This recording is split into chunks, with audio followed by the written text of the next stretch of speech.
কি গো ভাই, সাইকেল কাঁধে করে কোথায় যাচ্ছো? হান্ডির ব্যবসা করছো নাকি? না গো ভাই, তোমাদের গ্রামের লোক খুব খারাপ। আমার নতুন সাইকেলের চাকাটাকে খুলে কমনে ফেলে দিয়েছে। ঠিকই আছে, এবার থেকে আমাদের গ্রামে আসলে সাইকেলটা একটু সাবধানে রাখো। আমাদের গ্রামে আবার বাবুডালার চাপ বেশি।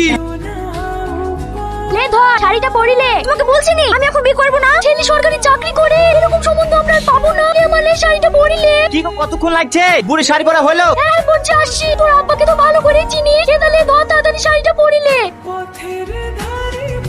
মরণ সাহেব বাড়িতে আছেন? মরণ সাহেব কি হয়েছে? ভাই, আমার মেয়েটা পালিয়ে গেছে। তুমি যেভাবে হোক খুঁজে এসে দেওয়ার ব্যবস্থা করো। ঠিক আছে, তোমরা এখন বাড়ি যাও, আমি দেখছি।